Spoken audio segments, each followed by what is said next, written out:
Hello, I'm live once again.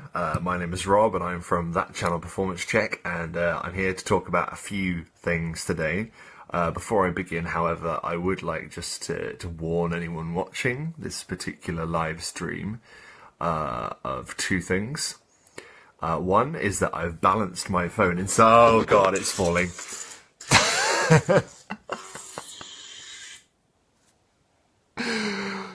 That's exactly what I thought was going to happen, and it began basically as soon as I start the live stream. That's hilarious. And because I've explained this to a few people, but when I plug anything into my laptop has Star Wars themes. So when you plug a USB stick in, you hear Kylo Ren's lightsaber activate, which was what you heard just there. So that was inevitable and ridiculous. So that's the first warning that my phone was going to fall over. I'm just going to hold it. I thought I'd be lazy and keep my hands free, but never mind. The other thing is that I'm going to be talking about episode 4 of season 7 of Game of Thrones later on, because I'm just warning you right now that that's going to be on the table. And I came across something that annoyed me a little bit, which I'll address in the stream. So what am I going to talk about today? This is going to be a bit of a hefty live stream, so I hope you guys are ready to buckle in, because I'm going to be doing RPG a day, day 3 to 8, just to get them out of the way, because some of these questions I think I can answer pretty quickly. I'm also going to be talking about dragons, and I'm also going to talk about some of my Brigade Con plans, and I'm also going to be talking about Lorekeepers post-game analysis. So buckle in, because I'm gonna have a bit of a ramble. I see Tyler Hurst has joined. I saw Mike Lasham also joined. Hey guys, how's it going? So RPG a day questions to first. Okay, so number 3 is, how do you find out about RPGs? Generally speaking, most of my life I've discovered new RPGs mainly through my friends. Like, I was introduced to the White Wolf universe through my friends. I suppose I was introduced to D&D through my friends as well, actually. All of the major ones by my mates. But like, if I'm looking for new RPGs these days, then it's obvious, it's simple. Drive through RPG, and I like RPG companies on Facebook and stuff, so whenever they come out with new stuff, then that's how I find out. You know, Cubicle 7, Wizards of the Coast, you know, all sorts. So that's that. Day 4 is, which RPG have I played the most since August 2016?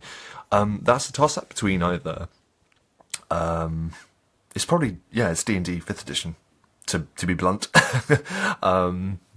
Yeah, D&D 5th edition, either at home games or online. A close second would probably be Against the Shadow, because that is a fortnightly game. So, in fact, I've probably played more sessions of Against the Shadow than I have any D&D, actually. So maybe that's Against the Shadow. Adventures in Middle-earth, but the campaign's called Against the Shadow. That's how I know it, because it's like the defining Lord of the Rings campaign. And you can't argue if you haven't seen it, so go over to Lloyd's channel, YLDM, and check it out, because it is worth it. Which RPG cover best captures its spirit? I've watched a few of these, and some people have said like D&D 5th edition's cover does that, and I disagree, actually. I think the art style of D&D 5th edition is really, really great. It's really strong. It's some of the best art that D&D's ever had, but I don't think the cover for the Player's Handbook in particular is anything to write home about. It's a good image, but like, I don't think it encapsulates what D&D is. It's just someone like facing up against the fire giant, isn't it? And it looks cool, but like, I don't know. It seems like so singular. It captures one singular moment, when D&D for me is an infinite, you know, source of stories. So just to have one moment on a cover, I don't know, maybe that's just me. I suppose you can't have an infinite things on the cover, but I mean something to encapsulate the broad scope of the game. Not that I'm telling you know, Wizards of the Coast how to do their job, but maybe I am. So what does? That's really interesting. I know it's been said about a lot, but Simbaroon has a really, really evocative art style, so I'd probably say that one. Oh, and the Doctor Who RPG from Cubicle 7, because they have, on each of their books, they have each Doctor and monsters from their particular era, so I really like those as well. Those are really cool, and that captures the spirit of Doctor Who significantly, because every Doctor has their era, and everything that Cubicle 7 has done has been to those eras, so it's great. Really should get around to running some Doctor Who sometime. Okay, so day 6 is you can game every day. What would you do? Well, there was a time when I did used to game every day of the week. We'd have like a week-long just binge of D&D. So what would I do? I would run a campaign. I would run... in those days, it was back in my old setting, which was Main Realm, which is a thriving world with... let me see if I can list all of the areas of Main Realm. So there's Orenthale, there was Eldarium, there is Nurendel, there is Serador, there is Arland, there is Harrow, there is Severance, and there's one more that I always forget. It's a big place, and in doing so, in basically gaming every day, we could like journey across Main Realm. That's what I would do. But if it was now, I would say I'd probably just have Lorekeepers every day, I reckon, or Against the Shadow every day, because I enjoy both running those and playing in those games immensely. So that's what I'd do. Or if I had to do something new, then maybe I'll talk about that a bit later in the stream, because I have some plans. So let me see. What was your most impactful RPG session, or whatever? I can't. There isn't just one. And by your, does it mean one that you've run or one that you've played in? I suppose it means any. Okay, so the one that I've run, I'd say session 1 of Lorekeepers, because I'd been in the community. I'll say just the most recent ones. It's a bit more relevant to this community, I suppose. The first session of the Lorekeepers was pretty impactful for me, I think, because I had been on the scene in the community. I was making videos and I was spouting my mouth, as I do, about role-playing games, throwing advice out here and there, talking like I knew everything. But I hadn't actually, run a game online to put my money where my mouth was. So when I did Lorekeepers Session 1, I felt kind of vindicated, because I was, look, there you go. I know that sounds like a bit cocky, but like... that I'd say that because it kind of like it was showing my style to the people that I've been addressing about my videos, I guess. So that, in terms of the session that I run, it would be that one, and the one that I've played, and I'm going to do one recently, impactful. Basically, most sessions of Against the Shadow are pretty impactful. I would say the most recent 2 have been really impactful because, for me, because they've been sort of around, and again, this is going to sound arrogant, but it's kind of been focusing on, basically we're going to different corners of Middle-earth, and we've gone to the north because my character's a Dunedain Ranger, so, like, there's been a lot of personal conflict for my character, so those have been really impactful, and we've been meeting some big players of Middle-earth, like, Lloyd has just thrown it to the wall, and basically everything is out there for us to go up against, including the Witch King of Agmar. So those are pretty impactful too. And finally, number 8 is what RPG is best to play in 2-hour or less sessions? Ideally I wouldn't want to play RPG in less than 2 hours. That's tricky. I mentioned a game the other day when I went live, not last time, but the time before I went live, called Primetime Adventures, and it's basically a game where you play characters in whatever setup that you'd like. So it's kind of a bit like Fate in that regard. Like, it could be in the future, it could be like a political thriller, it could be a historical thing, but you're basically playing it like it's a TV show. And that is like a really casual like system. You basically play with a standard deck of cards, and if you draw a red card, then it's a success, and if you draw a black card, then it's a failure. And depending on what you have, you can draw more cards, so you're likely to get more successes or more failures. It's an interesting system. I might do a video on Primetime Adventures, actually, because I don't think it's actually around anymore. I don't think it's printed anymore. It's quite an old game. But I would suggest that, because you could say, right, well, in 2 hours, we've got to basically come up with an episode of the TV show, and we've got to act it out and stuff. So yeah, that's what I'd say. So those are the RPG a day questions. That was day 3 to 8. Some of these questions are really good. Some of them I kind of answer really quickly, like, how did you find out about RPGs? And it's like, well, just use common sense. Everyone has access to Google these days, So yeah. So the next thing I want to talk about is dragons. And like I mentioned before at the beginning of the stream, spoilers for Game of Thrones. And I'm gonna have a bit of a whinge, because for the first time in a while, I wasn't actually able to watch Game of Thrones as soon as it was available to me. I only watched it like a couple of hours ago, and in that time, I'd seen so many people post Game of Thrones and then dragons, oh my god, or dragons in brackets Game of Thrones spoilers. Then I knew, watching the episode, that the dragons were probably going to be involved in some way, and they were probably going to do something cool and lay waste. So I was sat there expecting it to happen, which, isn't like a major thing, but like that kind of bugs me. So for those of you in the group, in future with Game of Thrones, because I'm a big fan, stop. I'm serious. But okay, so everyone's talking about dragons now because they've actually done something in the show. They've actually contributed to the war effort. And I'm kind of like, well, duh. Like, people are saying, oh, yeah, dragons. We want to put dragons in our game, and I'm like, are you crazy? Like, why is it only now that you've seen them on Game of Thrones that you're all of a sudden besotted with the idea of putting a dragon in your game? Like, dragons are badass. Dragons are amazing. I mean, I will talk about some things that I've mentioned before. If you want to hear my thoughts on dragons, I was lucky to guest star on Roll Up and Die a little while ago.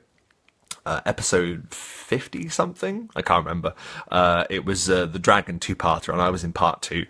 And I spoke to the Roll Up and Die gang about Zorfin Tal, which is the great game that dragons play, basically using civilization in an epic game of chess to basically become the dominant kind of not only race, but become the dominant dragons in the area as well. Like, it's a super epic kind of way to base a campaign around.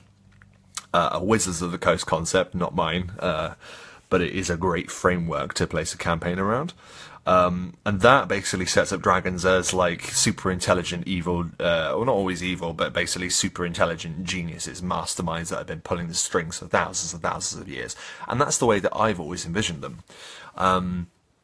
Now, I like there being a clear separation between dragons and different cultures. For example, in Game of Thrones, dragons have been. It's said that dragons are actually smart, really, really smart, which they are. They are really clever. But I don't think the dragons in Game of Thrones are quite capable of governing themselves and sort of like ruling. They're still animalistic beings, primal and more simple. Like, they obey commands from the Targaryens and things, but they're not maniacal, scheming creatures, and they don't cast spells, and they're just creatures that happen to be super intelligent, like the direwolves. The direwolves are really clever as well, but you don't see them, like, sitting on the throne, do you? Although that'd be cool. That'd be a twist, wouldn't it? The Iron Throne at the end, and Ghost sits upon it. That's my theory now. That's what's going to happen. Only Ghost will stand.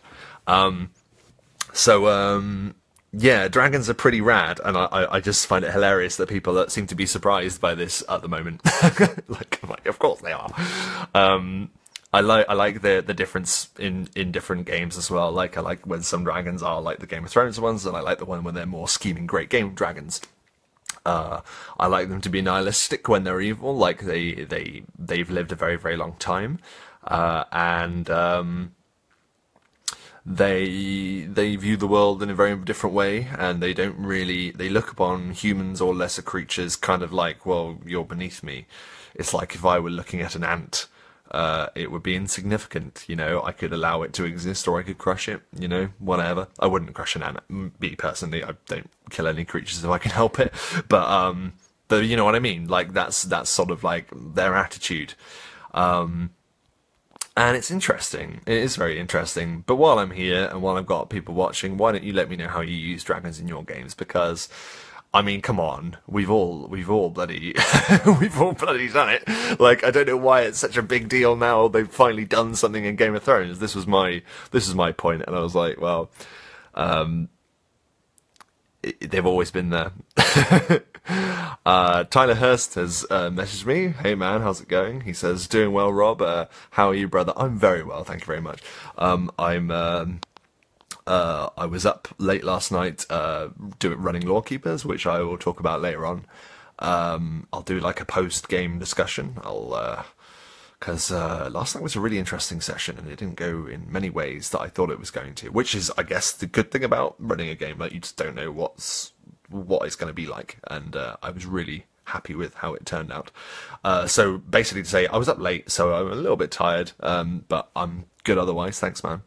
Tyler Hurst then also says, I love dragons so freaking much, but it's just a matter of execution. Just throwing a dragon at the party is a wasted encounter that could be so epic. I think a dragon needs to be built up, rather than minimalists. A dragon needs to be built up rather than minimalists. I completely agree.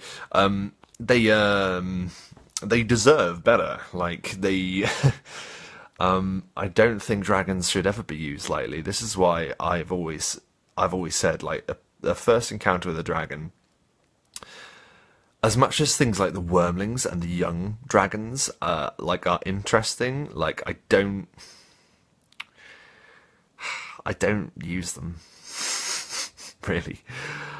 Reason being is because I see those as an excuse for low-level parties to have dragons in the campaign, because dragons are on the box, you know, dragons are on, as in the title, Dungeons and Dragons. No, wait. Just wait.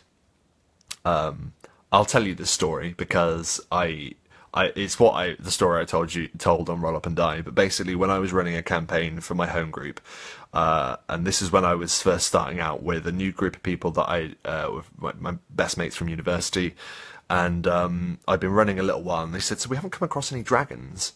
Like, why is that? And I said, look, I'm going to be honest with you, and this is like the biggest lie I've ever told ever. I was like, like it was a big charade that lasted for a long time. I said, dragons are so overused, they're so cliche, I'm not including them.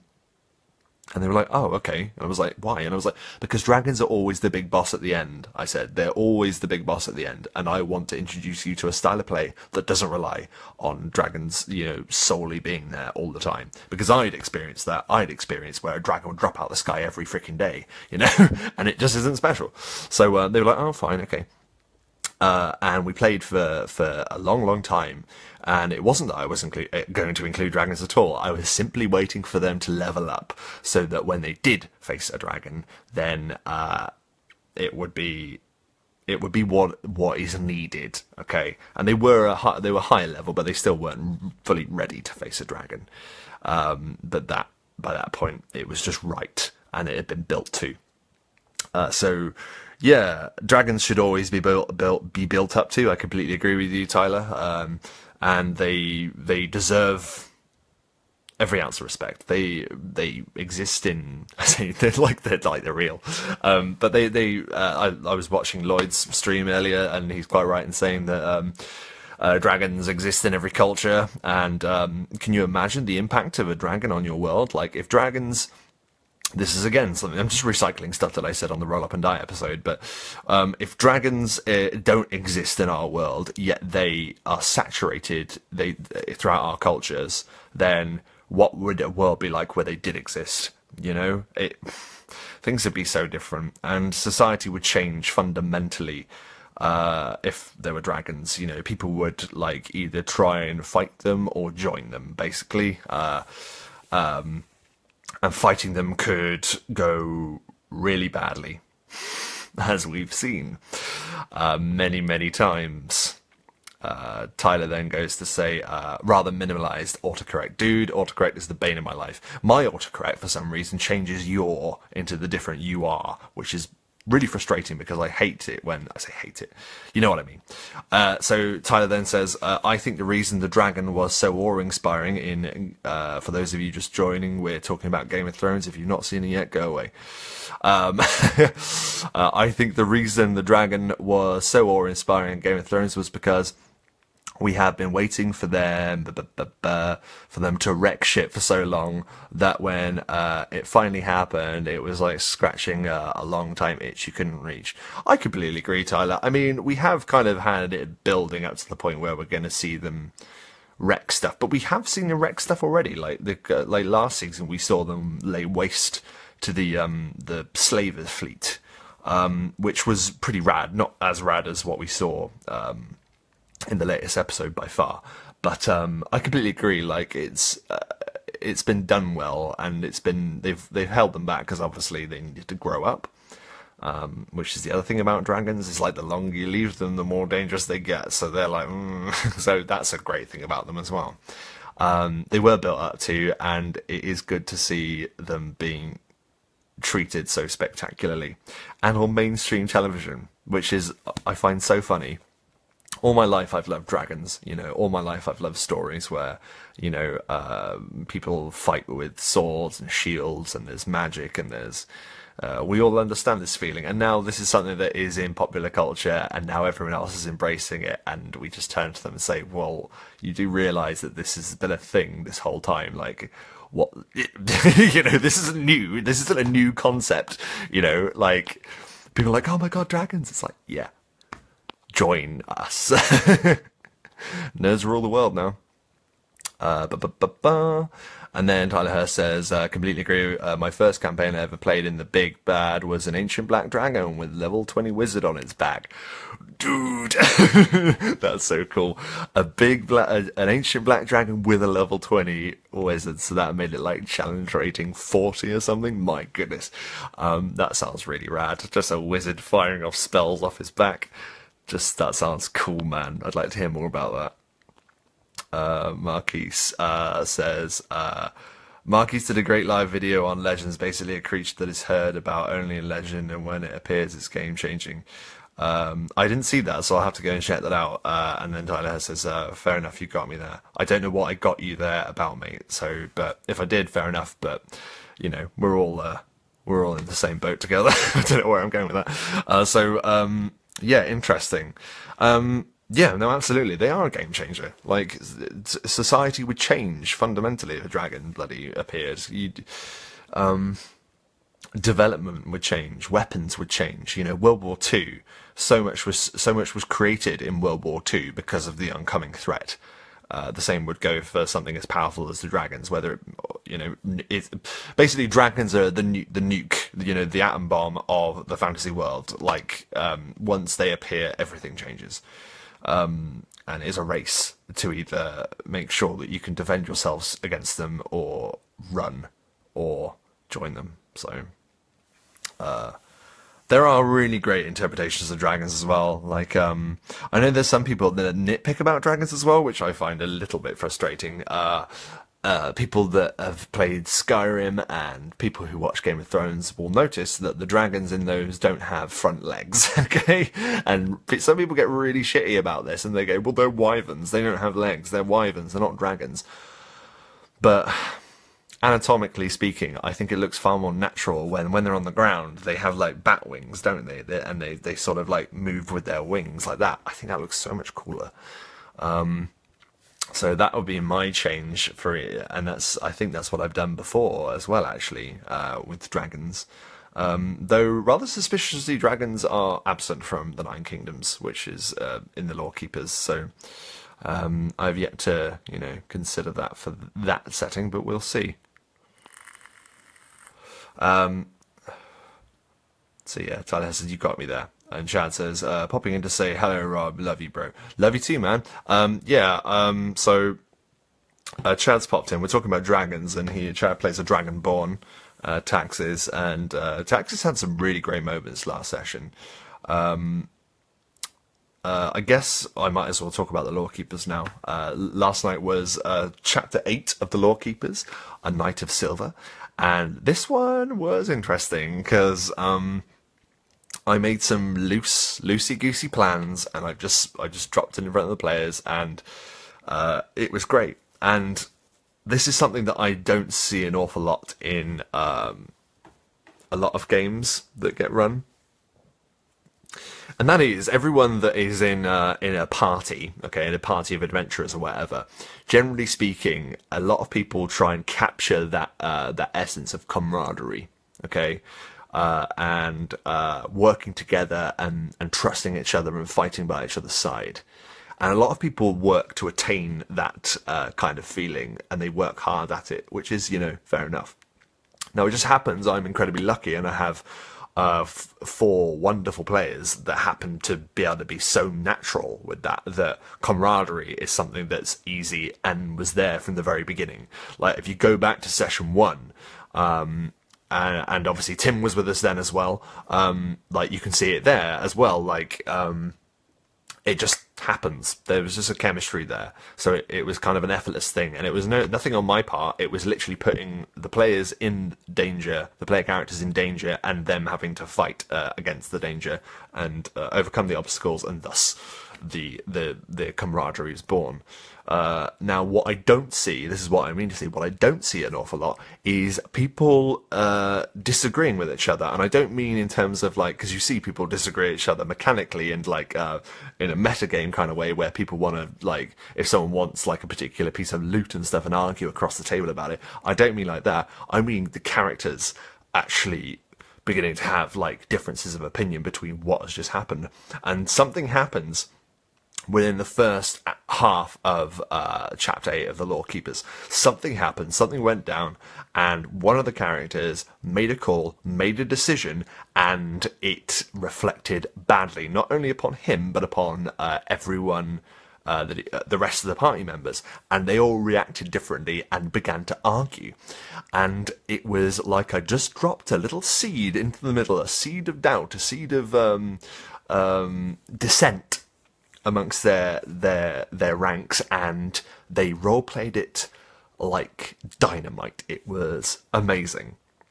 And Lloyd said the dream is, as we were talking after the game, the dream is that you can do that. You can, as a DM, introduce something, and your players just allow it to flourish. And to watch the camaraderie and the loyalty of the Lorekeepers become strained because of circumstances that were affecting them, because of actions that they had taken 5 sessions ago, come echoing back to them. It was just a delight, and it just shows that I'm just really lucky to have great players. And I think anyone who does want to learn anything from anyone should look at those guys, because amazing. There was a personal moment with Barker's character Card, returning to a place that he found incredibly familiar. I'm trying to be kind of vague because I want people to go watch it because I don't want to spoil it. But he goes back to somewhere that is very familiar to him. And Barker, as we all know, is obviously a very, very, very strong role player. But this, for me, was probably one of the best things I've seen him do. It actually made me stop in my tracks. I was like, I forgot to DM for a second because it was that good. Each one of the players had a moment like that in the last session. And I'm so proud of them. And they make running Lorekeepers a joy. I ran a stream last night saying, my campaign's bigger than yours, which was basically just a title to be a clickbaity and annoying, but it was basically, this discussion was like, how long do you foresee a campaign going? And for Lorekeepers, I would love to imagine it go on forever and ever, but obviously it can't. But it's times like that where you can sit back and say, I'm in the middle of something very special. And last night was no different. So I definitely want to talk about more about that session later on when maybe more people have seen it, so I don't risk spoiling it too much, because I do understand like it's a good couple of hours and people have better things to do in their day than just sit down and watch us roleplay. But you know, it's a good session, so check it out. Now, the last thing I want to talk about is my Brigade Con plan. So Brigade Con has started to rumble upon our horizon once again. I'm just gonna have a bit of a puff and a sip of tea. 1 second.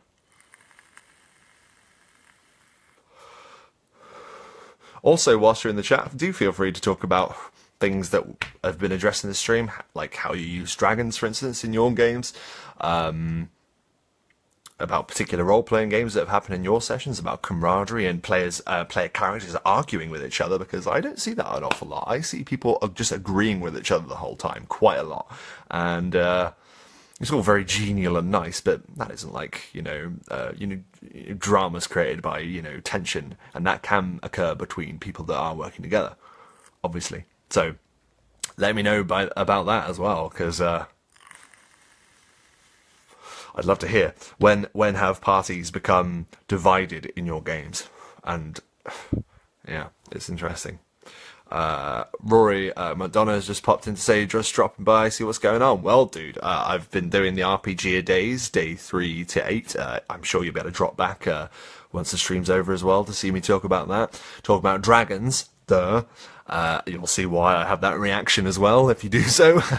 And talking about Lorekeepers that I ran last night as well. And dissension amongst the ranks. And have any of you guys ever had player characters disagree and like begin to seriously argue and test the relationship of the party? So yeah, that's what I've been talking about so far, man. So now I'm going to talk about my final topic, which is Brigade Con, because I have 2 things that I want to be doing. In addition to another campaign that I've just started the preliminary work on, which is probably a bit ambitious to start up another campaign alongside Lorekeepers, but I'm confident about this one. And yeah, it's going to be a lot easier for me, weirdly, I think, to run than Lorekeepers. I think it's one that I want to do a bit regularly as well, so rather than it being like a month-to-month thing like Lorekeepers. So like I was saying, Brigade Con. This is my final thing that I want to talk about. Brigade Con is on the horizon. Brigade Con is an amazing thing. Funds all go to an amazing cause, and we get to play some amazing games, and we celebrate our hobby at the same time. Great stuff for the community, and you just see all sorts going on. Now, I have 2 basically concepts for games that I want to be running on Brigade Con, and one of them is to I don't know which to tell you about first. As we were talking about Lorekeepers, I'll talk about this first. So I'm planning on running a very special Lorekeepers one-shot. It's not going to be the party that it feature in the Lorekeepers. It's going to be, I think, it's going to be something set before the campaign that I'm running at the moment, and it's going to be involving the Lorekeepers themselves quite intimately.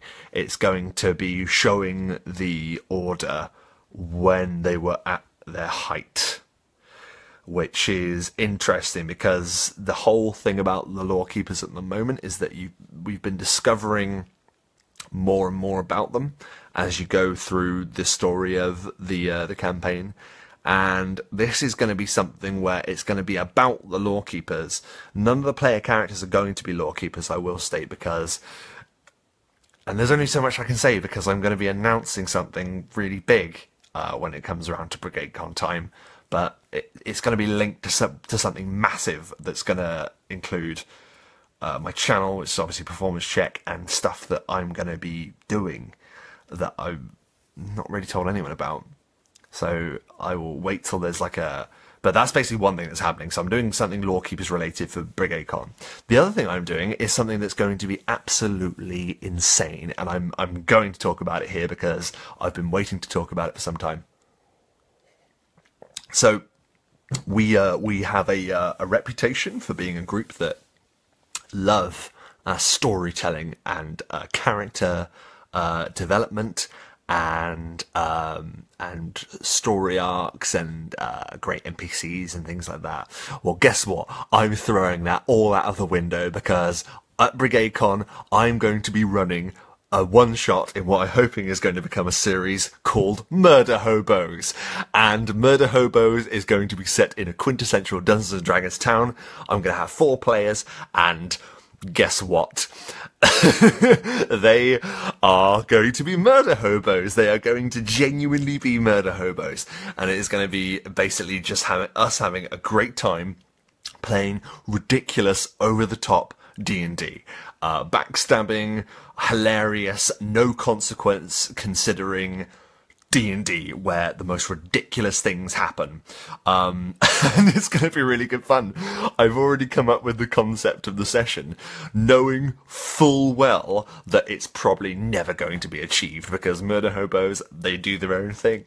So essentially I'm generating a sandbox that's just going to be this one place, and murder hobos is going to be happening, and it's going to be a triumph. I already know it's going to be a triumph, so I'm gonna get some really good players for that. I think people that just don't give a shit and will happily just go about.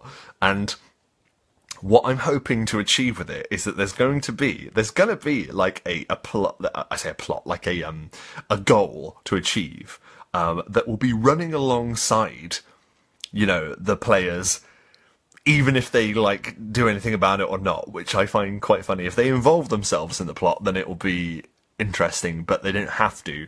But whatever's ticking along will still be ticking along. I don't obviously give it away, because like I want it to be a surprise for the actual game. But it's going to be this quintessential sleepy D&D town where really nothing bad ever really happens, and then all of a sudden there is, however, this asylum right there that is basically on the top of the hill, like, that overlooks the sleepy town, and nothing has ever been heard from the asylum for many years.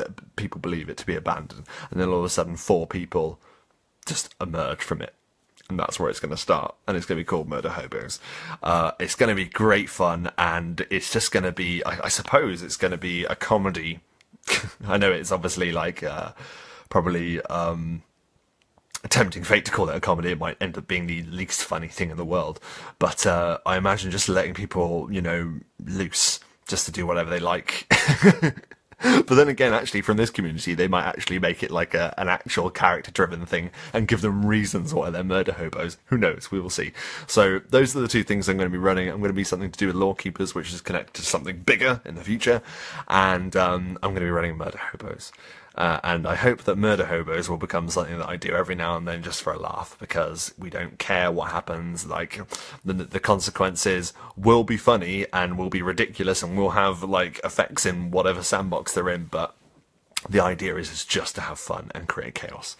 And I'll let them be evil, I'll let them be whatever they want. It'll be hilarious. So that's that.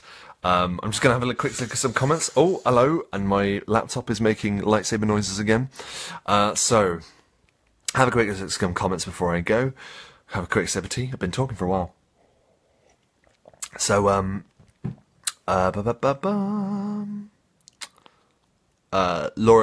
Laurie?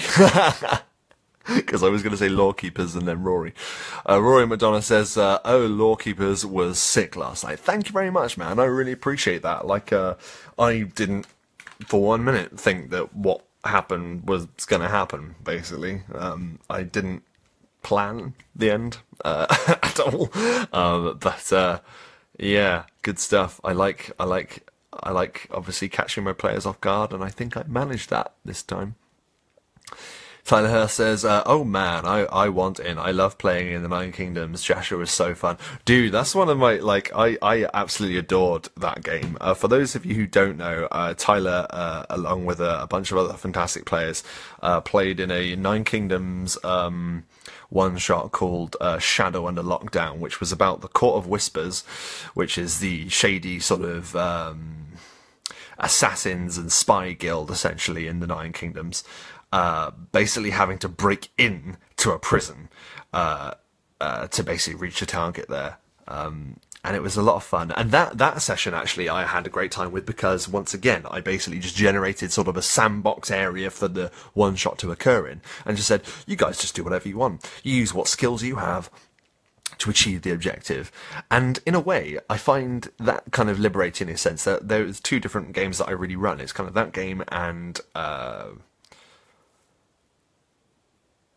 I suppose like more emphasis on kind of like the character development, which I think I do less of in a one-shot, because the characters are only going to be used once, and whilst you have echoes of what their characters are, you don't really get to explore them. One-shots I have a tricky relationship with, which is probably going to be a whole nother stream about that at some point, because, yeah, I don't know.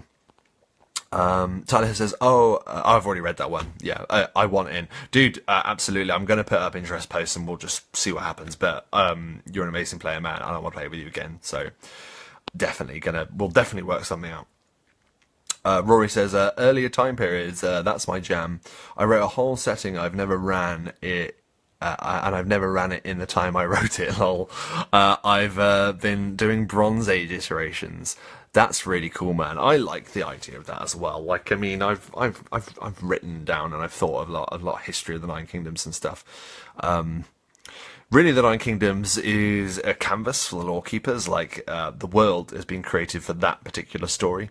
But now that it's been created, I can just see so many other opportunities for different stories to happen, which is great. And then he says, dude, I hope this news is really big. Don't pump us up. News? Oh, the thing that it's going to be quite big, I think. Well, for me, anyway. Like, obviously, I'm not, like, an overarching, like, super... like, I have a select audience. I'm aware of that.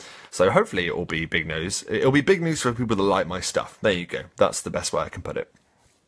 Tyler Hurst says, no, not the murder hobos. that sounds so fun.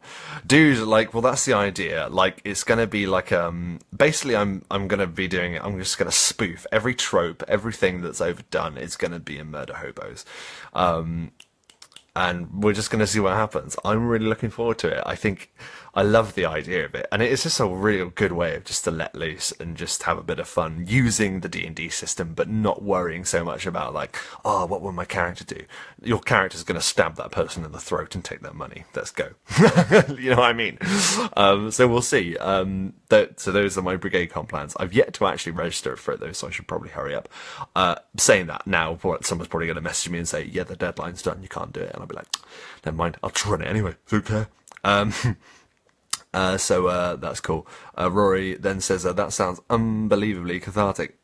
Hopefully it will be. We will see. And Tyler Hurst says, he's publishing his setting. It must happen. Oh, I don't know what you mean, mate.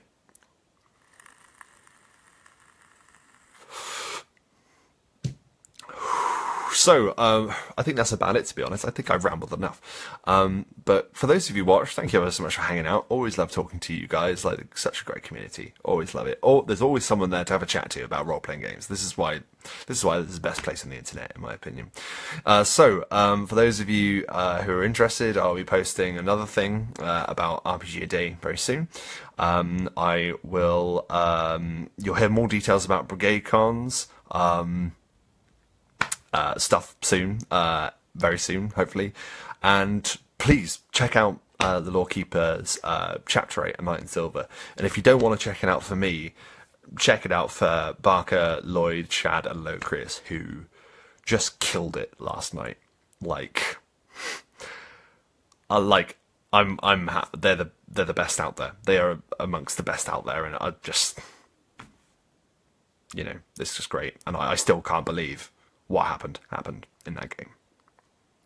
PTSD about a game. Anyway, I'm going to go. So thank you ever so much for watching, and I hope that all of your performances are up to standard.